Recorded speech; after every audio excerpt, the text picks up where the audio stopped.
theyeshiva.net. Okay, Daf Tzadik Tes. Good morning, everybody. Welcome, Baruchim Abayim. Thank you for gracing us with your presence. Daf Tzadik Tes. Thank you. Especially on this day of Tiferes, Shabbat Tiferes. Beauty of beauty. Daf Tzadik Tes, Amud Aleph. Column 1, Tzadik Tes, column 1, or page 197. On top it should say Bracha. Yeah, or I think, how many lines from the top? 1, 2, 3, 4, 5, 6. Around 13, 14 lines from the top. The line starts Nifradim.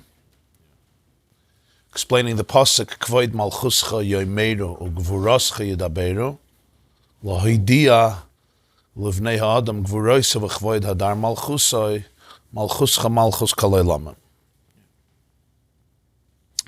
So it says, V'lachein nikre memale kalalman, shubebchines chayis, pnimi kaya chapoyel benif. Yeah. The summation is that there's the way we talk of Hashem or of godliness as memale kalalman. What's the meaning of memale kalalman? So he finishes because it's a chayis pnimi. Chayis pnimi means that it's the energy, it's the vitality that is internalized within each and every single creation. And since every single creation has its own teichen, its own chemistry and its own theme, the word teichen comes from the word teich. Right? The word teichen, the teich means it has its own inside, so to speak. It has its own shape, its own color, its own mold. And I don't just mean physical. I mean on every level. Physical, and of course it begins on the spiritual level, and therefore it's on the physical level. So every nivra, every created being has its own unique chayis. Of course, there are the common denominators. You speak about the human species, we have common denominators. We're all called Adam. You speak about the animal species, they're all called Bali Chayim.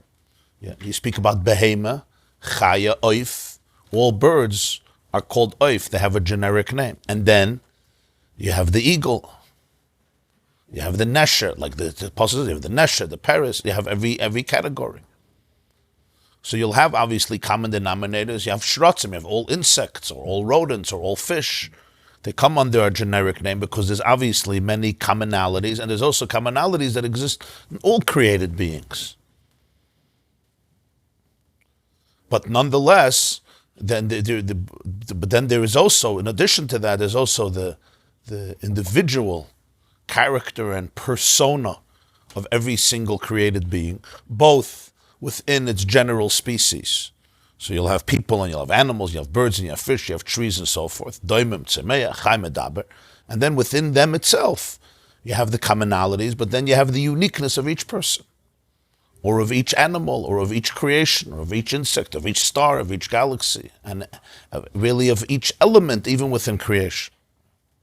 Like the Mishnah says in Sanhedrin, ein partzefein Shabbos, ein deyesein Shabbos. No two faces are alike. No two mindsets are alike. So that's not a mistake. It's not something we need to overcome. It's not like Nebuch. You know, when is your nose going to look like my nose? When is your face? It's a famous voice from the Kotzker Rebbe that the Mishnah says over there in Sanhedrin. It's Daf Lamed Zayin, I think. Kishem Shem Partzefein Shabbos, Ein Deyesein Shabbos. Just like two people's faces are not identical, their mindsets are not identical. So he says, why does the Mishnah compare the two? The Mishnah is trying to explain something. You never see anybody get angry at somebody else that they don't look like them. Come into Shul, when are you going to start looking like me? Why can't you just look like me? Why can't you be the same height like me and have the same forehead and the same nose and the same features and the same physique? Nobody... On the contrary, I think people are happy that they have their own distinct look. So he says, so why do you get upset that somebody thinks different than you? It's a little bizarre. It's the same thing. It's part of the package. It's a very profound idea. It's not a threat to your existence. On the contrary, every person manifests the divine, infinite light in their unique way. And that's what Memale Kalalma means. Memale Kalalma means there's the way Hashem is manifested through you, the way Hashem is manifested through me. Obviously, there are commonalities. Nasa Adam b'tzalmeinu kidmeseinu is on every Adam that comes from Adam and Chava. That's every Adam. That's commonalities. And on the whole creation, we say Kol ma shabara kadosh baruch hu ba'olamai lo broi ela l'chvayda. That's the entire world. But then there's the chayus prati, the chayus pnimi, what he calls here, the chiyus that is manifested through each creation individually. And this is obviously divided, as he puts it, into infinite levels and divisions, because there is midas hagvura, there's the gvura, the tzimtzum, the filter, that restricts and tailor-makes the energy to each nivra, and this is called koyach hapoyel b'nifel. The koyach hapoyel b'nifel means the core divine energy that activates and vivifies. The word is vivifies, right? What? Vivifies, right? Vivifies, okay. I wanted to make sure I didn't invent a new word this morning. It vivifies, which means it gives chiyus, it enlivens, as you say, every existence. Then there is Ubchinis Sovev Kalam. But then there's something that we call, the Zohar call, Hashem is not just Memale Kalalman, fills all the worlds, there's also Sovev Kalalman.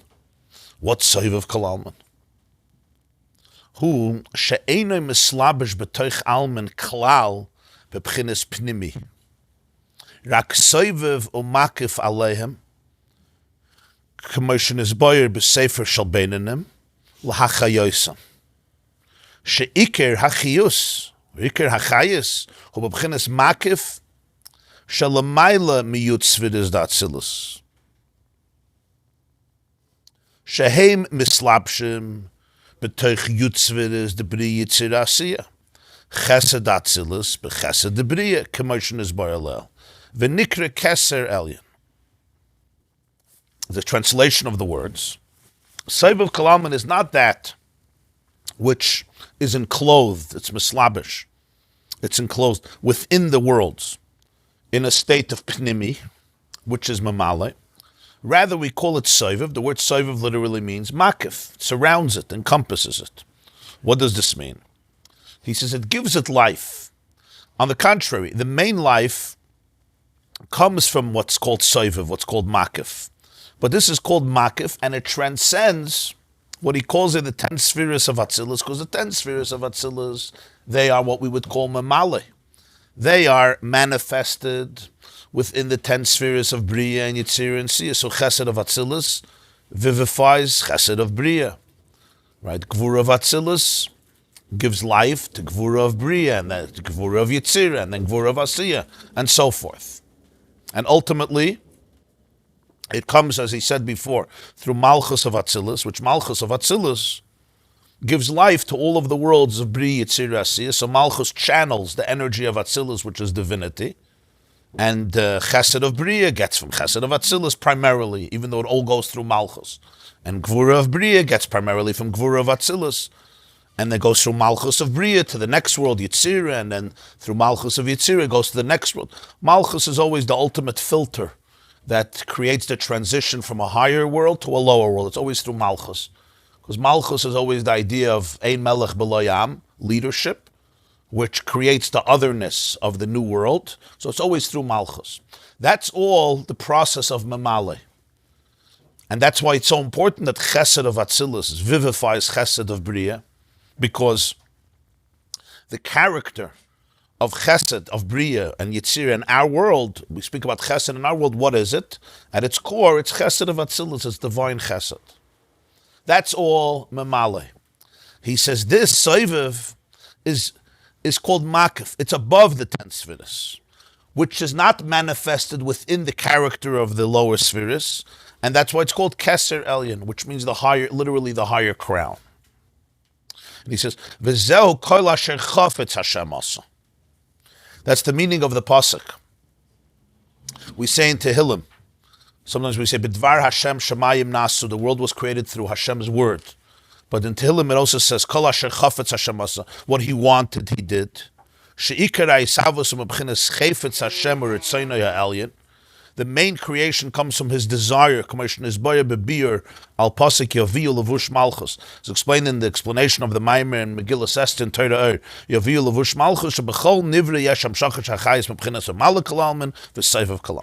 In every creation, you have the life that comes from what we call Memale and Sovev. But the main Isavos actually comes from Sovev Ein Sham. What does this mean?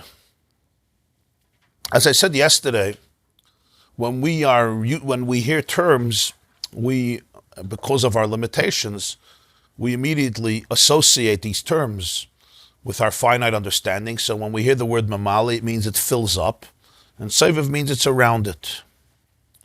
So we imagine physically something could be inside of something, and something could be around it.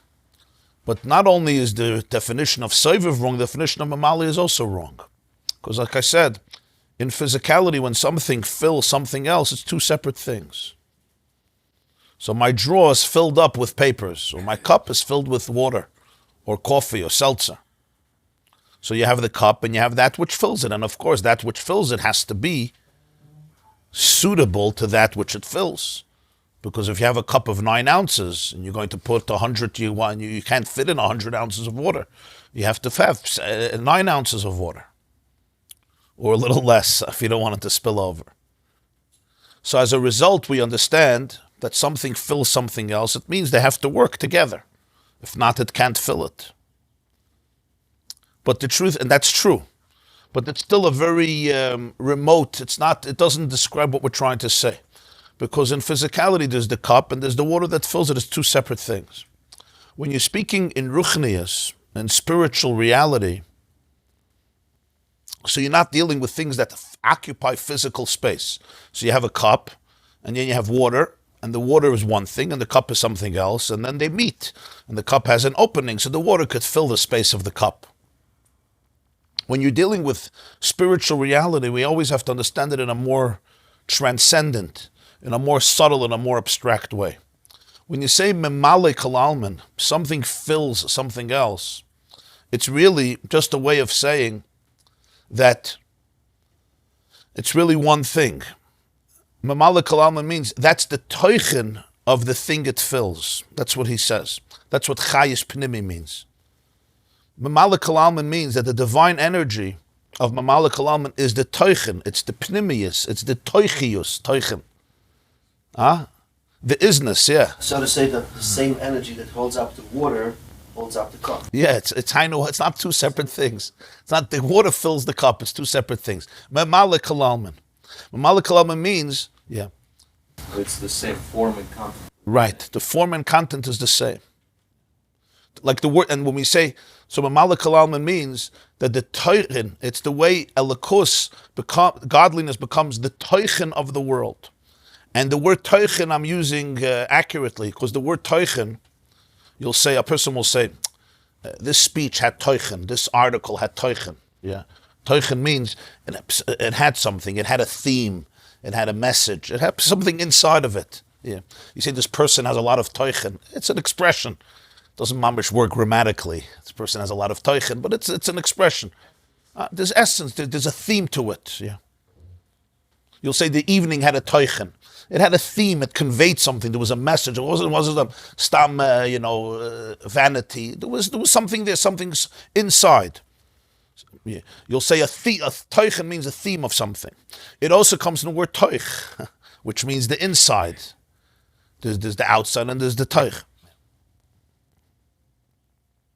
Every single creation has a theme, and that theme is also a physical theme.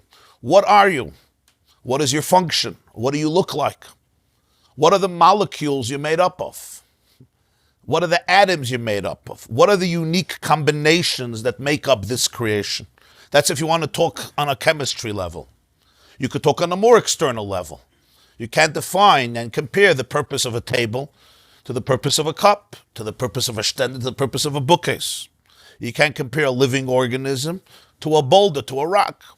You have a sea and a lake and a brook and an ocean. You have a blade of grass and you have a drop of rain. You have a flake of snow and you have a grazing animal. You have a heartbeat and you have a black hole. All part of our beautiful universe, but each has its teichen. If you look for the teichen of the teichen is elikus, is the divine energy. Ba'asara ma'maris nivra ha'olam. With 10 utterances, the world was created. What's pshat 10? Because it's based on diversity. Because no nivra, no two creations are similar to each other. So Memale Sovev is basically the understanding of godliness that becomes the teichen, the pnimius, the koyach hapoyel benifel. I'm just quoting the terminology. The koyach hapoyel benifel, that really captures it more than anything else. The koyach hapoyel in the nifel, and since each nifel is different, nifel is the creation. Every creation is called a nifel, right? From the word pu'ula, there's the poyel. The poyel is like the activator, and there's the nifel, that which is activated. So koyach hapoyel benifel means since every nifel is a unique nifel, it has its individualized koyach hapoyel, which makes its teichen, its theme, its chemistry, its design, its content, its form, on every single level, most external level and most spiritual level, the deepest level and most superficial level. It's all part of that koyach hapoyel. Baruch atah Hashem Elokeinu melech haolam shehakoil niya b'dvarei. Right, so the Mishnah says, Al kulam im amar shahakal yatsa. If you make a shahakal on anything you eat, b'diavad you're yotze, even though l'chatchila on wine you have to make hagafen, and on apple you have to make ha'etz, and a potato you have to make ha'adama, but al kulam im amar shahakal yatsa, because shahakal niya b'dvarei truly applies to every single creation, even though when I'm eating an orange, I'm supposed to tune in and say, no, boire priya eitz, or boire priya adama, or moitzi lachem ben aretz, or whatever the right blessing for it is. So shahakal niya b'dvarei, and the dvarei is not the same. The dvarei is not the same. The DNA between two organisms, even though most of it is so similar, and the difference of the DNA between a human being and a chimpanzee is very, very, very minute, but that minuteness is very significant. It's extremely significant.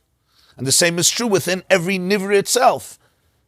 Those details, those tiny, tiny fractions of details, are the physical manifestation of the uniqueness of the koyach hapoyel benifel.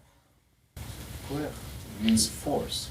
Right? So, energy, force, vitality. Yeah. The word koyach here is very... in order for Hashem to do anything, so he had to actually work on this. Essentially, ultimately, it's okay, it's a separate discussion. And this concept is very related to the concept called hishtalshelus. That's why he introduced here hishtalshelus. Hishtalshelus, as we discussed many times, means evolution, or as Rabbi Yaakov likes saying, devolution. It's always that way. It's always that way. Everything we say is from our wives. How many things do we say on our own? Whatever makes sense comes from Bini Yisera, the Gemara says. Bini Yisera. So what's this concept of hishtalshelus, evolution and evolution means? If it's to be a koyach hapoyel benifel, if it's to become the theme of the nivra, the first yisoid is that the koyach of the poyel and the nifel have to be perfectly suited with each other. And again, it's not two separate things. It's not the water that fills the cup, which also has to be suited. You say theme.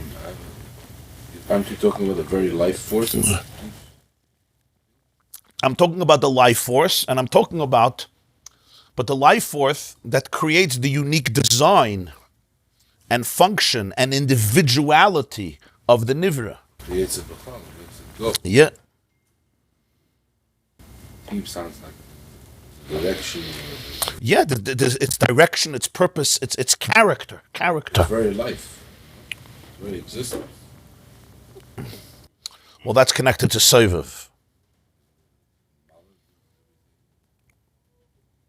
You once explained Memale is the energy that fills the oilers of the kind that match. It doesn't overlap. Yeah. It's fits. Yeah. Sovev would be over. Yeah. So Memale channels, number one, the fact that it exists, it's alive. But more than that, how it's alive, what it is. Not just that it is alive. Let's take the concept of space. We're all existing in space, whether we like it or not. But that's a common denominator. We and every single animal and every single tree and every single bush and everything on this planet or in other planets exist in space. We all exist in space. That's a common denominator. But within that itself, then there is the character of what exists in space. Every single nivra has its own character. So Memale Kalalman is not just a general chiyus that everything is alive. To give an example for this is, you have electricity. You plug in your refrigerator to the wall, and it gets the electrical currents that allow the refrigerator to function. You also plug in your laptop computer, so the battery is charged. You plug in your phone, so it's charged. You plug in a vacuum cleaner, so it could be a vacuum cleaner. So the question is, the electricity is different for the vacuum cleaner and the refrigerator and the iPhone. They're tuning into the same, they're putting it into the same outlet. So why here does it cause the food to freeze or to stay cool? And here it causes your computer to function. And the answer, of course, is because, if you use the Lashon of Chassidus, because the keli is a different keli. The oil is the same oil, it's electricity. But the keli, the receptacle, is a different receptacle. Here we're saying something else. We're not saying that. Memale Kalalman means that the electricity is diverse. The electricity is diverse. That's what's called Kayach HaPayel Benifel. That's why it's Kvoid Malchuscha Yemeru Ugvurascha Yedaberu Lahidiyal of Nadam Gvurasov. The electrical current is unique. It's diverse. And that's why it infuses each creation, creating it, sustaining it, designing it every second according to its unique function and purpose in this world. That's what I mean by the word teichen and theme. Its character. Well, isn't there a commonality in that teichen? Seems there's a big. There's a commonality also, of course, no question.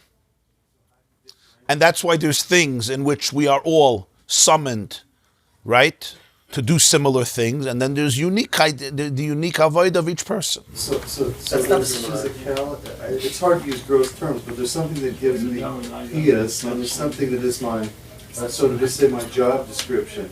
And they're both the same, if you use your term, electrical current, it infuses me with the ability to live and to carry out a job description. So it's sort of to say like a command from a, I don't want to say it, but a higher authority gives me life and the ability to march up the hill. Is that, the analogy seems to fall short because electricity to a different keli I get, but the electricity that creates the keli and gives it piyas, it's a dual function if you want to use. Very well. Very well, yeah. So therefore, so to summarize it, what does Memale Kalalman mean? Memale Kalalman means it's the way Elokus, godliness, becomes the teichen, the inside of every single nivra. Or if you want to use another expression, it's the I, it's the ultimate truth of the I of every existence. If you can unravel the I of every single existence, every existence has its I. Its I means its existence, its substance, its true self. The I of I, the reality of reality. The word reality means the realness. What is the reality of every reality? The identity of every reality. Yeah. Ultimately, that's the word Memale. That's what we mean by the expression of Memale Kalalman. What physicists call godly particle. The divine particle, if you wish, which is at the core of every particle within the nivra, and is manifested in every detail and every nuance of the nivra, and in the composition of all the particles. Does that mean it's the same Kedusha, both something that's Kadosh or something that's Chol? Or holy and unholy? So you're asking a big question now. What's the difference then between things that are holy and things that are unholy? If everything ultimately is Memale Kalalman, so then why is there a difference between a Sefer Torah, right, and Lahavdil, a Beis HaKisei? That's a question. It's a good question. Huh? You just said the core of the particle. Huh? The core of the particle, so that's what the Memale is. And the rest of it is also. That's what I said. That's why he said the divine particle. You're right. The divine particle is ultimately every particle.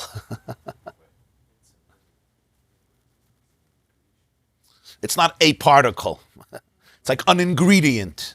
You have cheesecake, one of the ingredients is sugar, so that's like the divine particle. That's what I'm saying. It's not filling it. That's the same idea. It's not something that fills it. It is its substance. You understand? That every part in the whole. In other words, I'm doing it as to the part in the whole. Yeah. With that surah for Yeah. That's a stamp on every part. Yeah. The Mishnah in Sanhedrin that ein choisem echad doime lechavere, no two stamps are similar, and leficha chayev kol echad ve'echad loima b'shvili nivra ha'olam. Right, the Mishnah says in Sanhedrin Lamed Zayin, every person has to say, for me the world was created. So this is an obligation of the Chazal. That the Chazal say that you're obligated to say, for me the world is created. Now if you would go into your therapist's office and say, by the way, our teacher told us this morning that every one of us should say, for me the world was created. He would say, which one is suffering from narcissism? You come home and you say, from now on, everybody should know that the world was created for me. Yeah, go into your office today, try it out. Yeah. It's not necessarily the way you should start off the meeting in the office. The world was created for me. But there's one more thing, and that the Mishnah continues. I have to say, but you also have to say it. So the world was created for you, the world was also created for me. That's a little bit of a paradox, but the truth is that there's a very, very profound idea. There's something at stake in my life that the whole world needs. There's something at stake in your life that the whole world needs. So yeah, chayev kol echad. It says kol echad v'echad leima.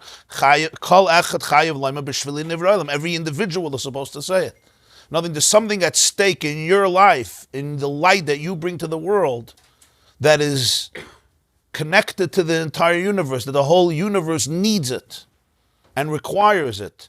And nobody can fill that role. Nobody can give that light. Nobody in the past, nobody in the future, and nobody in the present. And it doesn't mean because one person is great and one person is small. This has to do with the greatest and the smallest. Because in your unique contribution, you are the greatest. And it has nothing to do with arrogance. It's actually much more responsibility than arrogance. It's actually a very humbling idea because of what the person is summoned to in creation. It's not just you're an arbitrary little creature. There's something about you that is indispensable to the cosmic symphony. Just like a musician in a symphony. And every note in a song is indispensable to the song, to the ballad. Every soul and every body and every existence is indispensable. So you constitute an essential dimension it's God's light manifested through you. Or as David HaMelech says in Tehillim, Ani yadati ki gadol Hashem. Ani yadati gadol Hashem. So it's brought in Sfarim. Ani yadati gadol Hashem. I know, and the way I know God, nobody else could know. Because it's everything that you have that nobody else has. Every person has a secret of life that nobody else has. You speak to every person and you give them the time of the day and you're open, you have mental space, and you'll hear from every person infinite gems. Not because the person is brilliant or not brilliant, or he has so much experience in this field or that field, because every person has their uniqueness. Ezo chacham aloymed mikol adam. Why? Because every person has what to teach me. If not, the Chazal wouldn't say that to be wise I have to learn from everybody. Why should I learn from everybody? I should learn from 20 people that I think I could learn from. No. If you think you can only learn from 20 people, then you're not wise. Then your wisdom is very, very compromised. If you were really wise, you would understand that there's something that you could glean from every individual. Doesn't mean you have to copy them, doesn't mean you always have to agree with them, but it means you could learn something from them. Doesn't it mean that's when you become a chacham, when you learn from them? Yeah, that's what makes you a chacham. Again, is it possible not to answer the summons? We all know that. Of course. Of course. Changed anything in the creation, right? Yeah. If you lost out on your Yeah. Yeah. So Bishvili Nivra Oila means, there's something at stake in your life and my life and his life and every individual's life that for that the world was created. Nachman says this. A person, the world, Hashem decided the world wasn't complete until you and one. Yeah. Similar, Then of the superficial understanding, which really Yeah. means that you have to learn from everybody, not that everybody knows you. Right. Yeah. Okay, Tantek America.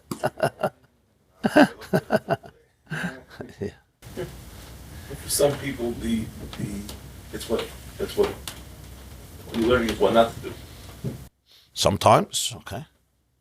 Ezel Chacham doesn't mean you have to copy everybody. On the contrary, you never copy, you learn. Sometimes you learn this way, sometimes you learn that way. He's doing his job. Huh? So there is no...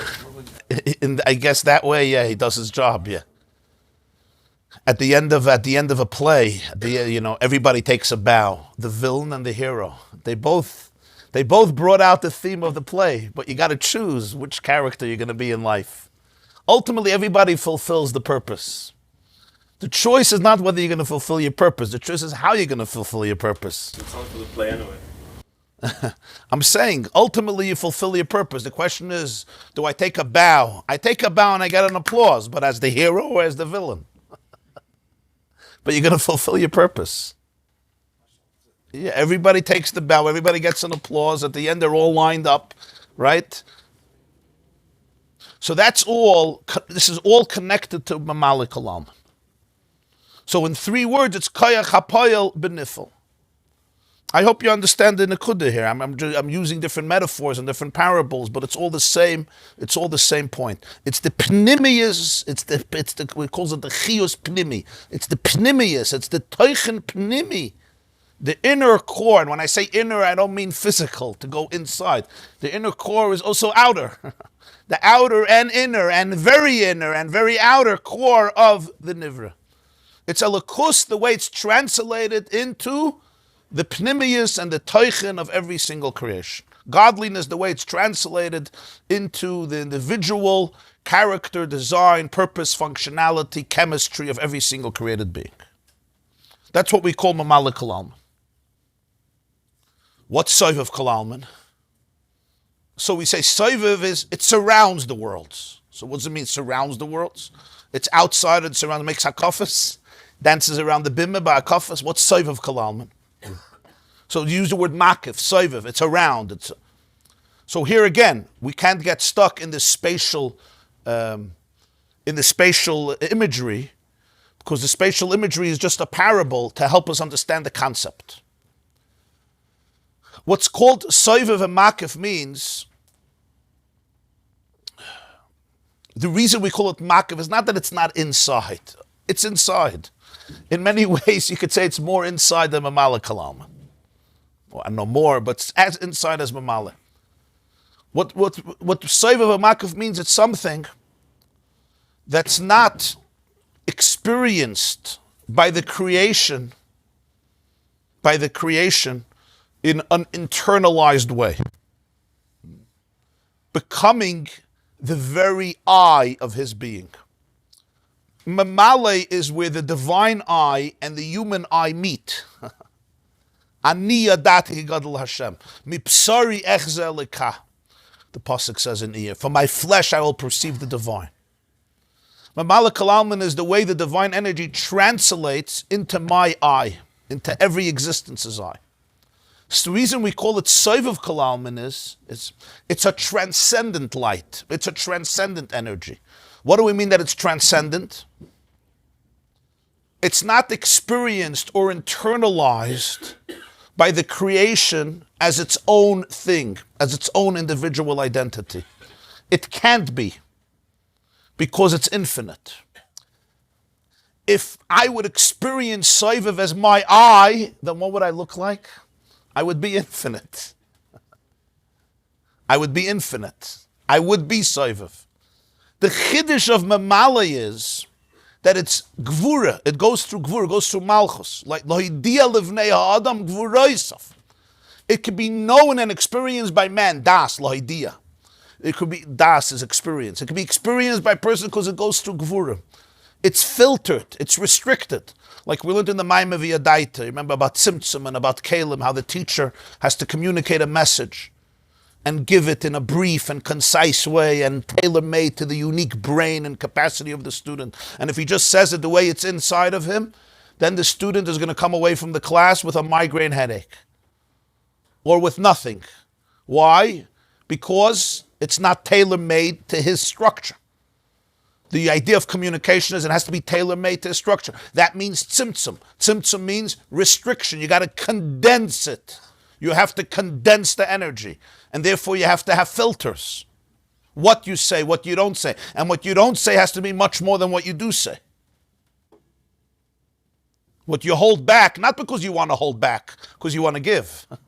You hold back not because you want to hold back, because you don't care, because you do care.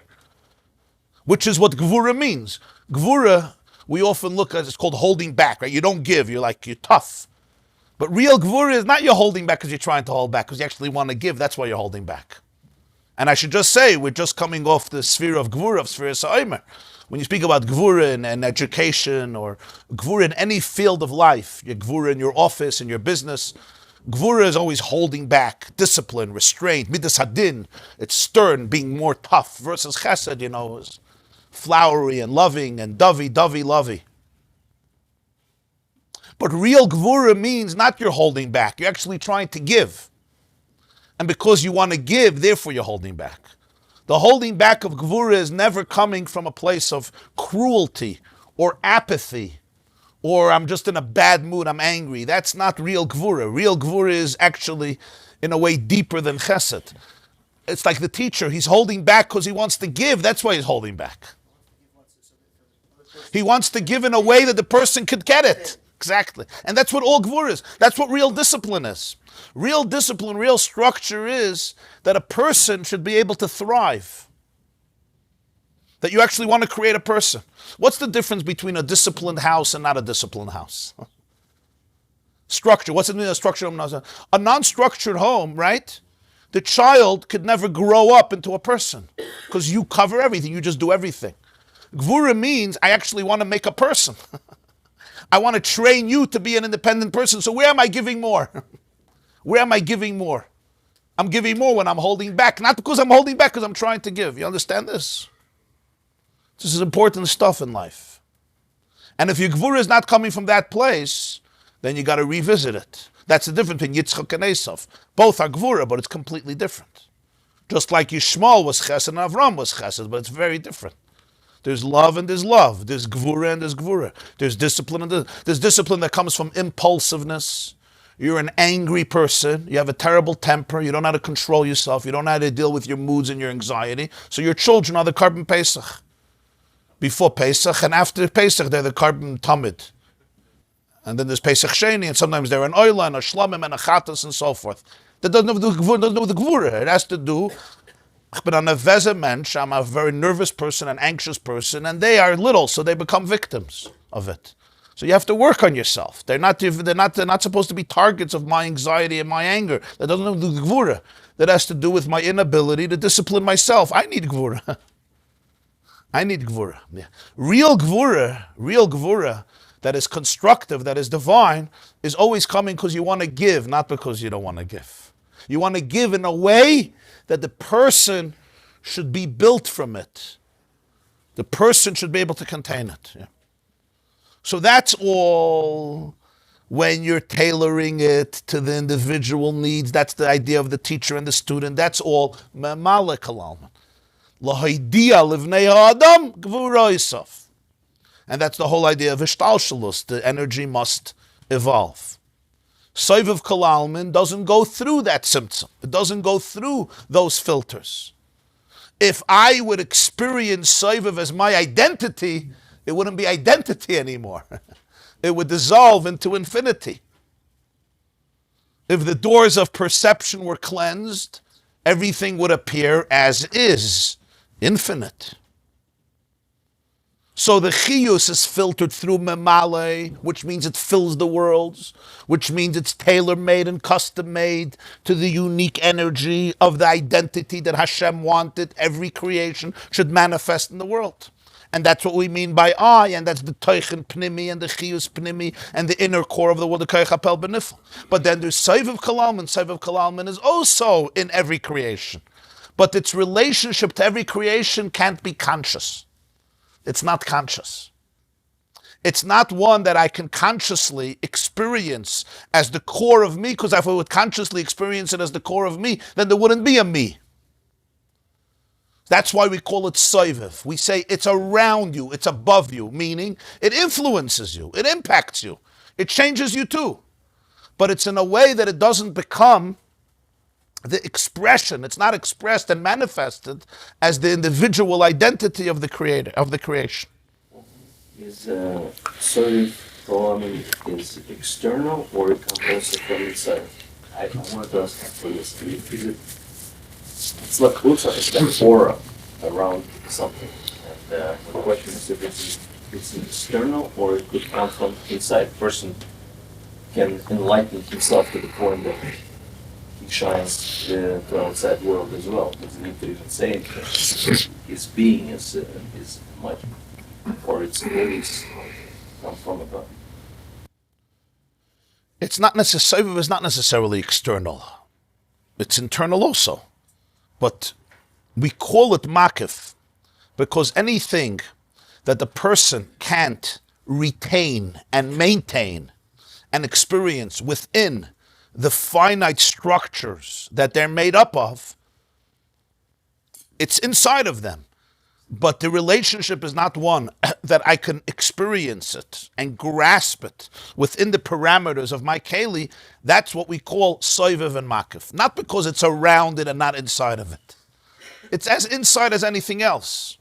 But its relationship with me is not one that I can wrap my brain and my consciousness around it. In many ways, it's actually more I than Memale Kalalman. When I'm aware of it, it's no longer me. Right. That which I'm aware of is already filtered. More I'll explain it. The Memale Kalalman is the way the energy is restricted. Mitzumtzum means restricted, filtered. I think it's the difference between trying to drink from a fire hose versus a sink. Is the Sovev meant to be understood at all? Can it be understood? Well, we're learning about it. From the places of Mala. It influences you on its terms. What are the terms? What do I have to do with the unconscious level? In what sense? Is it like unfulfilled desire, or it's a rotzon that needs rotzon? It's like the concept of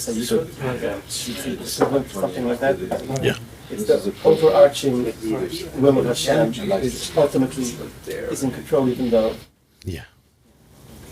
Is it fair to say that the world can reach, because the world can reach, the world can reach its purpose even if I opt out of my morality? In other words, you said the default is that there's a soul that's going to bring me to my purpose even if I reject it. Is that fair to say? Yeah. Yeah.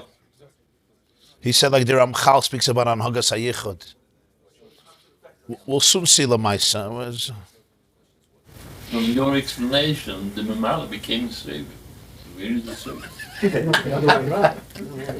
Why did Memale? What was Memale before my explanation? It seemed much more contained now.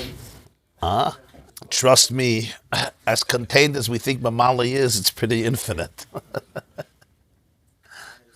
Lagabe Sovev, it's called contained.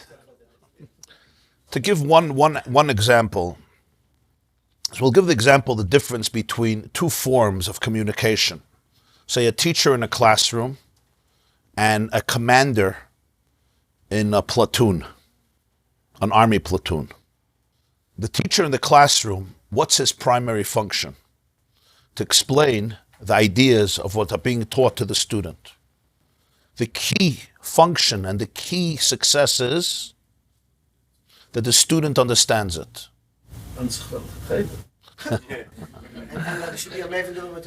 And ultimately, it should be a maven davar mitech davar. Yeah. Now, I know not everybody had that experience, because, you have a classroom, 25 kids, 35 kids, and maybe one person. Exactly. It was like an army base, right? But the ideal, what does it mean to teach? The definition of teaching is not that the teacher expresses himself. The definition of teaching is that the student absorbs the information and is transformed by it. And that means the key function is that the teacher is speaking to the student and inside the student, relating to his or her world, to his or her capacity, to his or her limitations, to his or her brain, character, disposition, and sometimes challenges. But I'm tuning into that particular person. And yes, it's very difficult when you have a classroom of 25 children and each one is in a different universe, and it's the same person, and you're supposed to teach all of them. And we all understand the challenge of it. We all experience it, and you see it with your own children. Imagine a teacher sees that a bunch of children don't understand the Shir, the class. So he bangs the table and he says, I am commanding you to understand what I'm saying right now. Senseless words. Why? What? Good luck. You've been a teacher. You are a teacher. Because you just betrayed your very raison d'etre, your very purpose. If I'm commanding you to understand what I'm saying, then you don't understand a word I'm saying. I can't command you to understand. I can explain, I can try to enlighten, I could communicate. I can't imagine I would sit down there and say, I'm telling everybody to understand Memale and Sovev. Thank you, very nice. You're misguided. You're in the wrong place. You're in the wrong job. You pushed in the wrong job. The whole idea of teaching is pnimi. That's the idea. Pnimi means you got to go into this to the recipient. That's one model. Now take another model, very different model. You're a commander-in-chief. You have 1 million troops under you. Okay? You're planning D-Day, Normandy, or whatever campaign. And you have 1 million troops under you, 100,000 troops under you, or you're a commander in a platoon, a more limited amount, a smaller amount, but the theme is the same. And you distribute roles and jobs and positions, and you utter a command. And one soldier comes and says, I don't understand what you're thinking. I have a different way of looking at it. Explain what you're talking about. No, what happens? Huh? You don't ask questions. You don't ask questions. They drove you to the airport. Yeah. I was once invited by the Pentagon to speak to the Army chaplains. So when I finished, they were taking me to the airport. So somebody came over and said, "Sir, whenever you're ready, the van is ready to take you to the airport." So I see another person also coming. So I said, "Why are you coming? You also have a flight?" He says, "No, but we have a law that you can't." That's what you mean? That you can't, one person can't drive. Somebody who visits one person from the Army can't drive him to there, but you have to have two people. So when I went in the car, I said, "I'm just wondering, what's the reason? Like, what do they have to use two people?"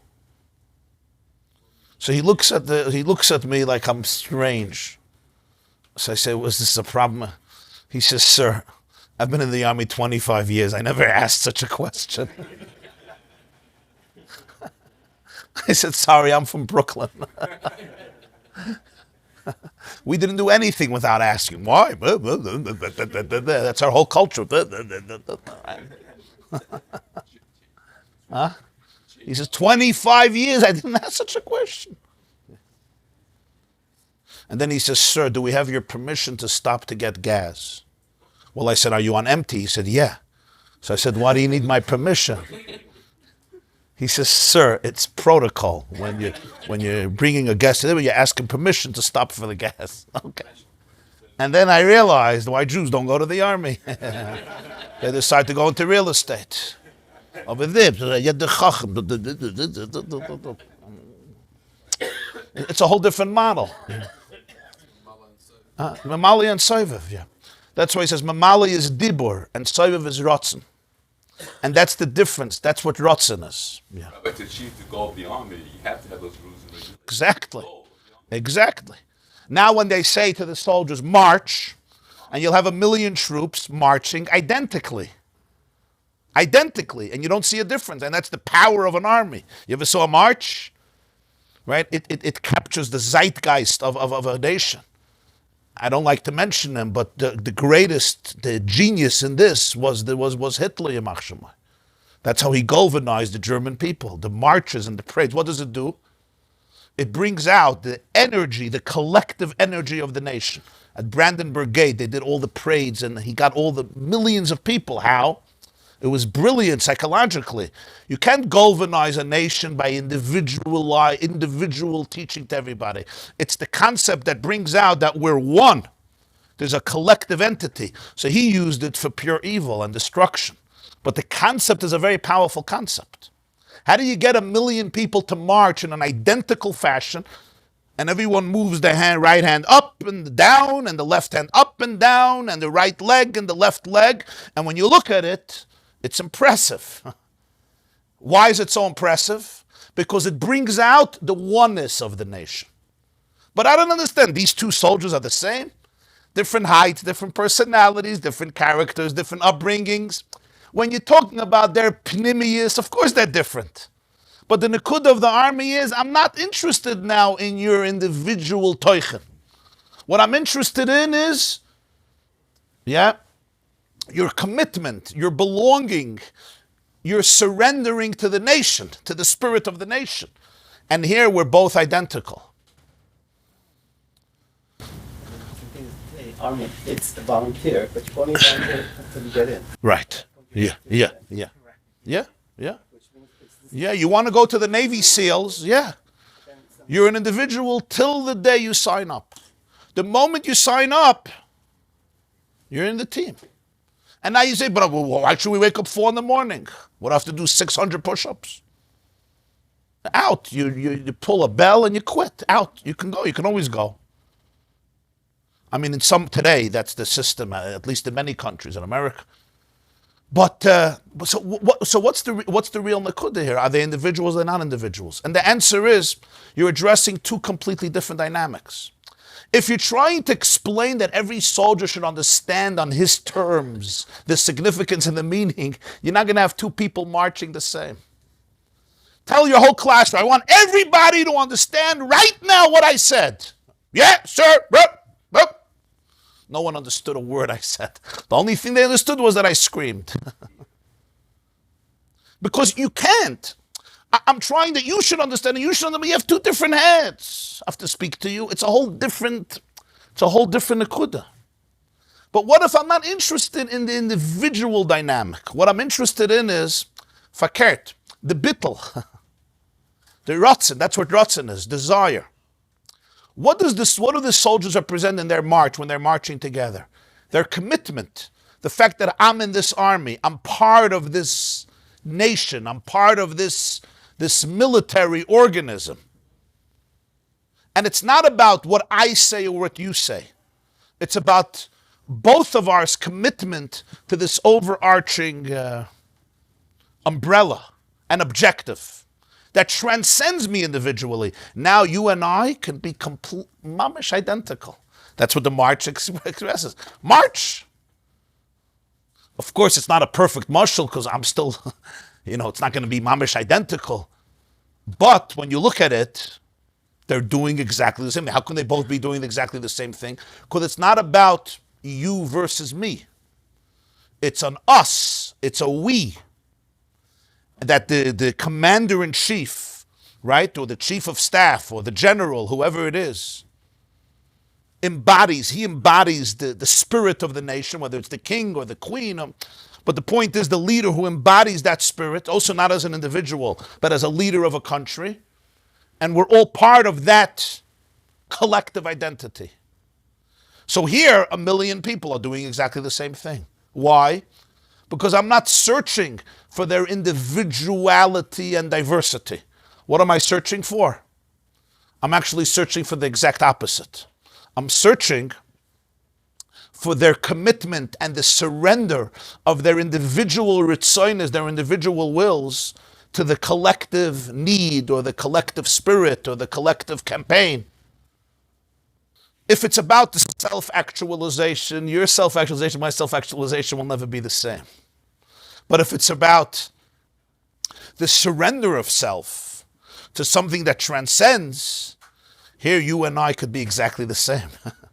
Because the focus is not on in Yiddish, the focus is not on sich, it's on nicht sich. The focus is not on self, it's on the negation of self, the transcendence of self. It is a minion, an Indian of Sovev. In that sense, a minion is connected to Sovev Kol Almin, yeah. Different entity then. It's a different entity, yeah. You have 10 individuals, right? And suddenly something happens. Something happens beyond 10 individuals. It becomes a collective. You could say Kedoshim, you could say Kaddish, you could say Baruch. Okay, we'll stop. Sovev also always multiple individuals. Sovev could be by yourself. Both. Multiple and also by yourself. What was the second page? 37. Lamed Zayin, yeah. I think Lamed Zayin. Explain Osham, Osham Lefish, Hanfudel, Yom Kippur, Kodesh HaKadoshim, yeah. Jacobson, once met someone who served with Sharon. I met somebody, a soldier, who served with Army Sharon. He said, you don't understand the power the man had. He said, we had to have a tank go across the water. It said, 20 men to jump in the water. 20 people would just jump in and lay on the floor. He was such a, on like normal relationship. They provided themselves To the general. to the general. Lay down on the floor. He was a successful general. He motivated people to move themselves to nothing. even though that's all they had this thing they called Rosh Hashanah. They didn't want soldiers. They felt it was a they should ask. It's a challenge. Should challenge. And God, I'm friendly with the Navy SEAL Connect. I said the success of the Navy SEAL is that they challenge it. And he said, you're talking about criticism. He said, after it, whatever they call it, an operation, to go back and if they challenge, the commander had to be challenged. The commander was challenged.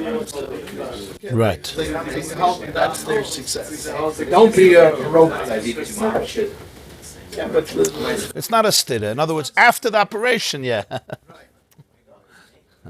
When you're in the midst of action, yeah, so it's both together. yeah, there's a moment for, there's the time when you're a student, there's the time when you're a soldier. After the operation, you become a student. Let's figure this out. Why did you use this strategy? Let's use this strategy. And that creates creativity. Like they say in West Point, there's only 3 answers you can give your commander. Yes, sir, no, sir, mistakes. Same mistakes. 3 answers you Isn't give in the it West like Point. the three, like the No, evil yes, sir, force no, of sir, oneness, mistakes. and the Oh, in individuation, like in and many afterwards the ways. unity of There's only Sovev. 3 answers you So can this give is your that, commander. isn't it like baby or before, like like child, and then growing up, and then death, like coming into it conscious, and until like the first, like toy, then bitter, and then thick. You could say that, yeah. Like, Motivation and inspiration. like in a certain sense, I see that the place of people was also unconscious. Like people who were whatever narcissistic or whatever, they're just unconscious. They're not conscious about their actions. You're not talking about it. Within life of Right, before. right. Not the first grade. No, what's that? Right. Shvila Nevra'il, what's that?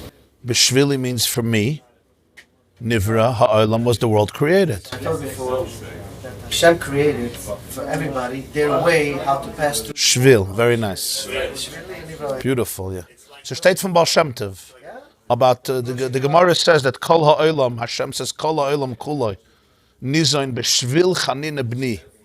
The whole world gets nourished because of Reb Chanina ben Dosa, and he himself, he ate carrot, baksa from Erev Shabbos to Erev Shabbos. He had a kav cheruvim. He was very poor, and he had a little carob tree. So b'shvil means because. Moshe said b'shvil, the path. He created the pathway for the hashpah in the world. So you're saying b'shvili, that what? Yeah. That what? Hashem created my path. There's a special shvil, a path. Shnei shvilim, yeah. For every individual. Beautiful. Like Dr. Frank was before you. The world was created. What if the world wasn't created to you? It's created for you. Wow. So there's a path. You have help. Yeah. Dr. Viktor Frankl used to say that we have a Statue of Liberty on the East Coast. On the West Coast, we have to have a Statue of Responsibility.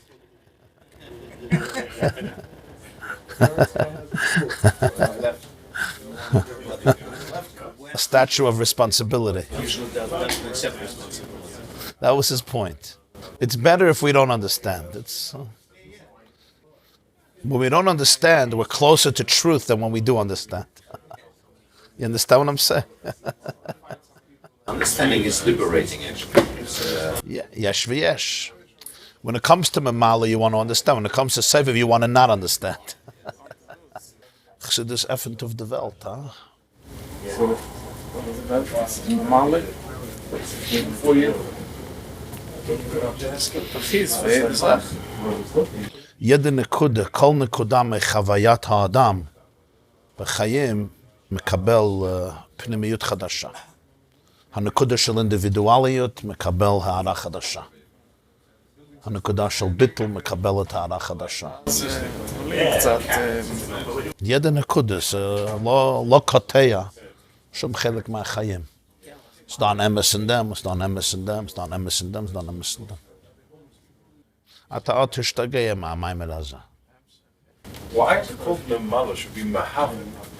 If that's the whole. Because that's the vort. Sovev is also Mahava. Fakert, Sovev is Mahava more. The way of his Havos is a way that it fills it, that it becomes the Teuchen of the Nivra. Fakert, the main his Havos comes from Sovev, we'll see. But the way it happens to Memale is in a way that it fills it. What it fills it? When we say it fills it, it means it's inside of it. That's what we say. It fills it, right? It fills. So what does it mean in Teuchen? It's the way the Ishavas happens in a way that it becomes the Teuchen of the Nivra. That is his Geder. When he says Ich, that's his Ich. That's the real Ich. That's his Geder. We're talking about a healthy eye, not a dysfunctional eye. It's Adagas is in Mahavim. Yeah. What's the time that you should give to this? So this is an acquired taste. You need to not born. At least I was born. For me, only this. So how long do you understand? Till you enjoy it? Why are you laughing? I'm just trying to. I'm being honest. Your Shiloh is a Shiloh from Memale and there's Sovev, so it's Kol Chad from Shul delay. I'm not asking for a time on a month. I'm trying to understand. Or let me rephrase. What steps do you need to take other than listen? This is a good Shiloh. I'm impressed that you're asking it. Most people don't know that you have to ask this. It takes them 3 years to know that you have to ask this. Why? They think it's a Shalashudas word. Okay. But that's the first step. No, I'm saying, but I've betrachten, but there's a lot to say about it. But this is a good haschala. Listen, it's a good haschala. Everything begins with something, you know. The journey of 1,000 miles begins with one step, right?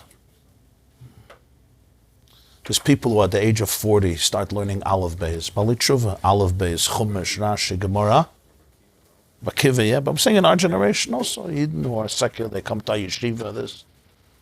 And it's very frustrating. Imagine you're 40 years old, yeah, they're sitting at a Shir, guys quoting Gemaras, and they don't know, you know what I'm talking about. It's one of the things that could turn a person off very, very badly, because you want to be successful. He has an MBA, he has a PhD in business. Yeah, he's a multimillionaire, he owns 3 homes, he sits at a Shir, he doesn't know Aleph Beis. You don't want to be, and he's 40 years old, he's 45 years old, he's 60 years old. And a lot of people, they shut down as a result, because it creates so much anxiety. You know what, 60 years I wasted my time. So it takes a lot of humility to be able to stick it through. I once saw there was a Baal Tshuva who wrote a letter, unbelievable, it left such an impact on me. There was a Baal Tshuva who wrote a letter to the Lubavitcher Rebbe that he's 50 or 60 years old and he never learned Yiddishkeit. And he's so frustrated, especially when it comes to Gemara. Reading Hebrew is hard enough. But even if you master Hebrew, when it comes to Gemara, it's a different way of thinking. It's not, yeshiva boys don't know it. It comes to von Luzern. But if you weren't in your yeshiva, the way of learning Gemara is different. It's not, you don't have, it's nowhere in the world like that. So he said it's very, very frustrating how much he doesn't understand. So the Rebbe wrote back to this person. He says, trust me, that a person who learned his whole life is even more frustrated by what he doesn't understand. If you learned your whole life, really you're even more frustrated. And the point is that it's not about how much you know, it's about the journey. You do what you can. But that was an unbelievable word. The frustration you have, I have much more, he was saying. Because when you do understand and you see how much you don't understand, you're even more frustrated. Because you can't say anymore, oh, I don't understand. I actually do understand. And I still don't understand. It's a very deep word. In other words, the Gabi infinity, the one who learned his whole life is even more frustrated. Okay. This class is brought to you by theyeshiva.net. Please help us continue the classes. Make even a small contribution at www.theyeshiva.net/donate.